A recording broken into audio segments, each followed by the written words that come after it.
Merci, Monsieur le maire, chers collègues. Nous pensons que le schéma de promotion des achats publics socialement et écologiquement responsables est un bon moyen de se donner des objectifs chiffrés, faire évoluer les pratiques d'achat public et surtout mettre en place des dynamiques co-construites, concrètes et transversales, et je pense au secteur privé. C'est une responsabilité collective et le dialogue avec les fournisseurs, les intervenants et notre personnel de la fonction publique doit rester continu pour réinterroger sans cesse nos pratiques dans la commande publique et en suivre les plans d'action. Nous saluons globalement ce schéma, en particulier l'accompagnement des TPE-PME dans la simplification administrative des procédures pour mieux répondre aux marchés publics. Nous avons néanmoins 2 points de vigilance. Je me réfère à votre discours, Monsieur le maire, lors du sommet du climat fin septembre dernier au Conseil municipal du 14 décembre 2020. Premièrement, 0 plastique à usage unique en 2025 en vue de la conférence des Nations Unies sur l'océan. Sans doute dans nos services, oui.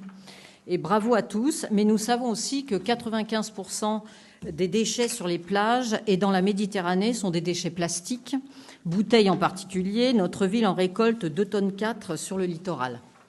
Vous proposiez déjà le 14 décembre 2020 en conseil municipal, nous parlions alors d'un calendrier d'action sur 12 mois, de conventionner avec les commerçants niçois pour les accompagner dans la suppression des contenants et objets plastiques à usage unique.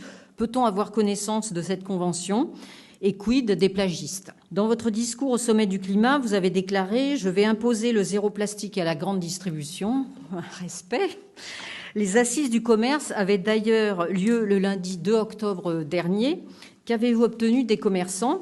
Quel est le plan d'action ? En conséquence, 2025 pour le 0 plastique est-il toujours aussi réaliste, sachant que le secteur privé est plutôt sur une échéance 2030 ? Notre deuxième point de vigilance concerne les marchés publics. Comme souligné dans vos axes d'amélioration, qu'avez-vous mis en place pour le suivi des sous-traitants, hormis cette fameuse charte, en particulier chez nos prestataires de collecte des déchets ? Il faut que nos objectifs soient atteignables, mesurables et concrets.